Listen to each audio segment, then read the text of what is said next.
ಪ್ರಿಯ ನಿರೀಕ್ಷಕರೇ ನಮಸ್ಕಾರ. ಬೀರ್ಬಲ್ನ ವಿಶೇಷ ಕಾರ್ಯಕ್ರಮಕ್ಕೆ ಆತ್ಮೀಯವಾದ ಸ್ವಾಗತ. ವೀಕ್ಷಕರೇ, ಎಂಥ ದುರಂತ ನೋಡಿ. ನಮ್ಮ ದೇಶದಲ್ಲಿ ದೆಹಲಿಯಲ್ಲಿ ಸ್ಫೋಟ ಸಂಭವಿಸುತ್ತೆ, ಅಮಾಯಕರ ಪ್ರಾಣ ಹೋಗುತ್ತೆ. NIA ಒಂದಷ್ಟು ಮಂದಿಯನ್ನು ಈ ಕೇಸ್ನಲ್ಲಿ ಅರೆಸ್ಟ್ ಮಾಡಿದ್ರು, ಶಂಕಿತರನ್ನ ವಿಚಾರಣೆ ಕೂಡ ನಡೆಸಿದ್ರು. ನಂತರ ಅದರಲ್ಲಿ ಕೆಲವರನ್ನ ಅವರ ಪಾತ್ರ ಇಲ್ಲ ಇದರಲ್ಲಿ ಅಂತ ಹೇಳಿ ಬಿಟ್ಟು ಕಳಿಸ್ತಾರೆ. ಯಾವಾಗ ಈ ಕೆಲ ಶಂಕಿತ ಉಗ್ರರ ಬಿಡುಗಡೆ ಆಯಿತೋ, ಅಬ್ಬಾ, ಕೆಲವರ ಖುಷಿ ನೋಡಬೇಕಿತ್ತು. ಸೀರಿಯಸ್ಲಿ ಅದನ್ನು ನೋಡಿ ನಮಗೂ ಶಾಕ್ ಆಯಿತು. ವೀಕ್ಷಕರೇ, ಪ್ರತಿ ಬಾರಿ ಇಂತಹ ಕೃತ್ಯಗಳು ನಡೆದಾಗ ಒಂದು ಕಾಮನ್ ಡೈಲಾಗ್ ಇರುತ್ತೆ, ಭಯೋತ್ಪಾದನೆಗೆ ಧರ್ಮ ಇಲ್ಲ ಅಂತ. ಈಗ ನೋಡಿ, ಅವತ್ತು ಕಾರಿನಲ್ಲಿ ತಾನೂ ಸತ್ತು ಅಮಾಯಕರನ್ನು ಕೊಂದವನ ವಿಡಿಯೋ ಒಂದು ಹೊರಗೆ ಬಂದಿದೆ. One of the very misunderstood concept of what has been labeled. It is martyrdom operations, and it is being known in Islam. There are multiple contraindications, but there are multiple arguments that have been brought against it. Martyrdom operations: when a person presumes that he is going for sure at a particular place at a particular time,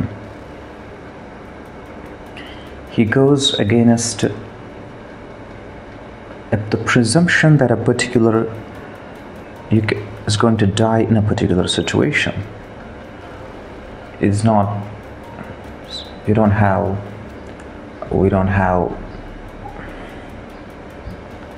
situation. Doctor Umar Nabi ಈತನೇ ದೆಹಲಿಯಲ್ಲಿ ಕಾರಿನಲ್ಲಿ ಸ್ಫೋಟ ಮಾಡಿ 15 ಅಮಾಯಕರ ಪ್ರಾಣ ತೆಗೆದವನು. ಈತ ದಾಳಿಗೂ ಮುನ್ನ ಮಾಡಿದಂತಹ video ಇದು. ಅದರಲ್ಲಿ ಆತ ಭಯೋತ್ಪಾದನೆ ಅನ್ನೋದನ್ನು ಸಮರ್ಥಿಸ್ಕೊಳ್ತಾನೆ.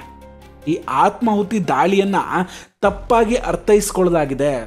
ಆತ್ಮಾಹುತಿ ದಾಳಿ ಇಸ್ಲಾಮಿನಲ್ಲಿ ಹುತಾತ್ಮರ ಕಾರ್ಯಾಚರಣೆ ಅಂತ ಹೇಳ್ತಾನಾತ. ಈ ಆತ್ಮಾಹುತಿ ದಾಳಿಯ ಬಗ್ಗೆ ತುಂಬ ವಾದಗಳಿದೆ. ತಾನು ನಿರ್ದಿಷ್ಟ ಸ್ಥಳದಲ್ಲಿ ಸಮಯದಲ್ಲಿ ಖಂಡಿತವಾಗಿಯೂ ಸಾಯುತ್ತೇನೆ ಅಂತ ಓರ್ವ ವ್ಯಕ್ತಿ ಅಂದ್ಕೊಳ್ಳೋದೇ ಹುತಾತ್ಮ ಕಾರ್ಯಾಚರಣೆ ಅಂತ ಹೇಳ್ತಾನೆ. ಅಂದರೆ ನಿರ್ದಿಷ್ಟ ವ್ಯಕ್ತಿ ತಾನು ಸಾಯ್ತೇನೆ ಅನ್ನುವ ಊಹೆಗೆ ವಿರುದ್ಧವಾಗಿ ಅವನು ಹೋಗ್ತಾನೆ. ಇದಕ್ಕೆ ಏನಂತೀರಾ ಜಮೀರ್ ಸಾಹೇಬ್ರೆ? ನಾವೇನು ಹೇಳ್ತಾ ಇಲ್ಲ. ಈ ವಿಡಿಯೋದಲ್ಲಿ ದಾಳಿಗೂ ಮುನ್ನ ಇವನೇ ಹೇಳಿದ ಮಾತಿದು. ಇವನೇನು ಪಾಕಿಸ್ತಾನದಿಂದ ಬಂದವನು ಅಲ್ಲ, ಭಾರತದವನೇ. ಇಷ್ಟಾದರೂ ಭಯೋತ್ಪಾದನೆಗೆ ಧರ್ಮ ಇಲ್ಲ ಅಂತ ಯಾವ ಮುಖ ಇಟ್ಕೊಂಡು ವಾದ ಮಾಡ್ತಾರೋ ಇವರೆಲ್ಲ. ಈಗ ಇನ್ನೊಂದು ಬಹಳ ದೊಡ್ಡ ಸುದ್ದಿ ಬಂದಿದೆ.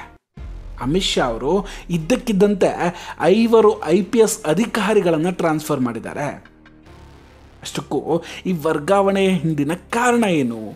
ದೆಹಲಿ ಸ್ಫೋಟಕ್ಕೂ ಈ ಟ್ರಾನ್ಸ್ಫರ್ಗೂ ಸಂಬಂಧ ಇದೆಯಾ? ಇದರ ಜೊತೆಗೆ ಇನ್ನೊಂದು ದೊಡ್ಡ ಸುದ್ದಿ. ಈ ಫರೀದಾಬಾದ್ನಲ್ಲಿ 50 ಮಸೀದಿಗಳನ್ನು ಸಾವಿರಾರು ಪೊಲೀಸ್ ಅಧಿಕಾರಿಗಳು ಸುತ್ತುವರೆದಿದ್ದಾರೆ. ಅಲ್ಫಲಾ ವಿಶ್ವವಿದ್ಯಾಲಯದಲ್ಲಿ ಕುತ್ಕೊಂಡು ದಾಳಿ ನಡೆಸ್ತಾ ಇದ್ರು.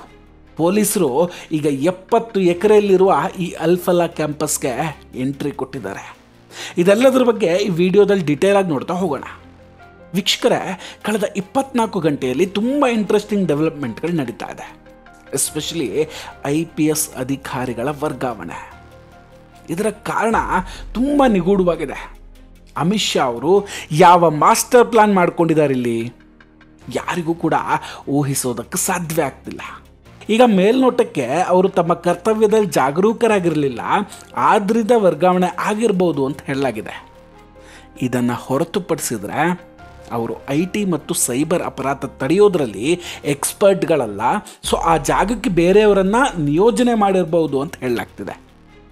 ನೋಡಿ, ಯಾವುದೇ ಸರ್ಕಾರದಲ್ಲಿ IAS ಮತ್ತು IPS ಅಧಿಕಾರಿಗಳ ವರ್ಗಾವಣೆ ಸರ್ವೇ ಸಾಮಾನ್ಯ. ಆದರೆ ತುರ್ತು ಪರಿಸ್ಥಿತಿಯಲ್ಲಿ ತುರ್ತು ಕ್ರಮಗಳು ಅಷ್ಟು ಸಾಮಾನ್ಯ ಆಗಿರೋದಿಲ್ಲ. ನೋಡಿ, ದೆಹಲಿ ಸ್ಫೋಟದ ನಂತರ ತನಿಖಾ ಸಂಸ್ಥೆಗಳು ಏನು ಮಾಡ್ತಾ ಇದೆ? ಎಲ್ಲವನ್ನ ಜನ ಅಲ್ಲಿಗೆ ಅವತ್ತೇ ಮರ್ತು ಬಿಟ್ರಾ? ತನಿಖಾ ಏಜೆನ್ಸಿಗಳು ಈಗೇನು ಕೆಲಸನೇ ಮಾಡ್ತಿಲ್ವಾ? ಖಂಡಿತ ತೆರೆಯ ಹಿಂದೆ ತುಂಬ ವಿಷಯಗಳು ನಡೀತಾ ಇದೆ, ಅದು ಜನಸಾಮಾನ್ಯರಿಗೆ ಗೊತ್ತಾಗ್ತಾ ಇಲ್ಲ ಅಷ್ಟೇ.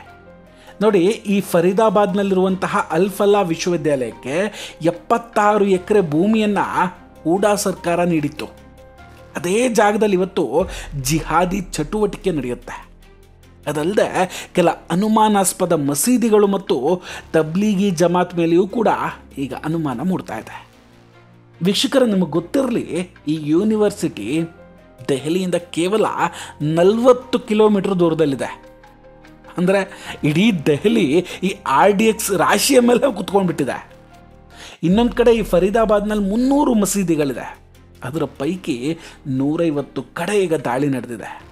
50 ಮಸೀದಿಗಳನ್ನು ಪೊಲೀಸರು ಸುತ್ತುವರೆದಿದ್ದಾರೆ.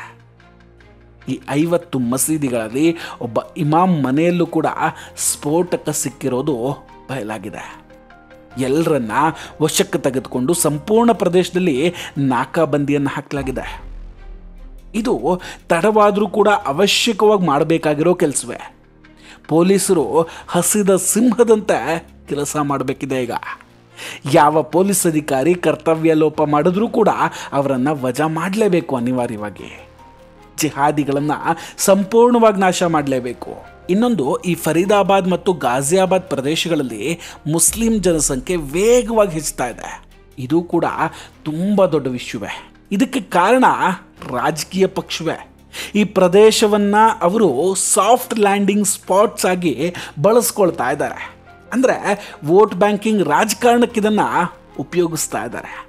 ಈಗಲೂ ನೋಡಿ, ಬಿಡುಗಡೆ ಆದವರು ಮುಸ್ಲಿಮರು ಅನ್ನೋ ಒಂದು ಕಾರಣಕ್ಕೆ ತುಂಬ ಎಡಪಂಥೀಯ ಮಾಧ್ಯಮಗಳು ಹಾಗೂ ರಾಜಕಾರಣಿಗಳಿಗೆ ಸಿಕ್ಕಾಪಟ್ಟೆ ಖುಷಿಯಾಗ್ಬಿಟ್ಟಿದೆ.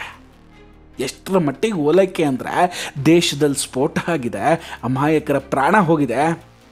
ಆದರೂ ಕೆಲ ರಾಜಕಾರಣಿಗಳು ದೆಹಲಿ ಸ್ಫೋಟ ಕಾಶ್ಮೀರದ ಅನ್ಯಾಯಕ್ಕೆ ಪ್ರತಿಕ್ರಿಯೆ ಅಂತ ಹೇಳ್ತಾರೆ. ಕೆಲವರಿಗೆ ಈಗ ಅಲ್-ಫಲಾ ಯೂನಿವರ್ಸಿಟಿ ಬಗ್ಗೆ ಮಾತಾಡಿದರೂ ಹೊಟ್ಟೆ ಉರಿಯುತ್ತೆ. ಆದರೆ UGC ಈ ವಿಶ್ವವಿದ್ಯಾಲಯದ ವಿರುದ್ಧ ನಕಲಿ ಹಾಗೂ ವಂಚನೆ ಪ್ರಕರಣವನ್ನು ದಾಖಲು ಮಾಡಿಕೊಂಡಿದೆ. ಒಂದು ಸಂಸ್ಥೆಯಲ್ಲಿ ಇಷ್ಟೆಲ್ಲ ನಡೀತಾ ಇದ್ರೂ ಉಪಕುಲಪತಿ ಗೊತ್ತೇ ಇರಲಿಲ್ಲ ಅನ್ನೋದು ನಂಬೋ ಸತ್ಯವ ಹೇಳಿ? ಹಾಗಂತ ಇಲ್ಲಿಗೆ ಎಲ್ಲವೂ ಕೂಡ ಮುಗಿದಿಲ್ಲ. ದೆಹಲಿ ಸ್ಫೋಟವೇ ಇದರ ಕೊನೆ ಅಂತಲೂ ಹೇಳೋಕ್ಕಾಗೋದಿಲ್ಲ. ಅಮಿತ್ ಶಾ ಹಾಗೂ ಮೋದಿಜಿ ಸರ್ಕಾರಕ್ಕೆ ಇನ್ನು ಮುಂದೆ ಇರುವಂಥದ್ದು ತುಂಬ ದೊಡ್ಡ ಟಾಸ್ಕ್. ಮೋದಿಜಿ ಸರ್ಕಾರವನ್ನು ಕೆಡವೋದಕ್ಕೆ, ಭಾರತವನ್ನು ಅಸ್ಥಿರ ಮಾಡೋದಕ್ಕೆ ತುಂಬ ದೊಡ್ಡ ದೊಡ್ಡ ಆಟಗಳು ನಡೀತಾ ಇದೆ. ಸೊ ಕನಿಷ್ಠ ಮುಂದಿನ 6 ತಿಂಗಳು ಮೋದಿಜಿ ಸರ್ಕಾರ ತುಂಬ ಎಚ್ಚರವಾಗಿರಬೇಕು.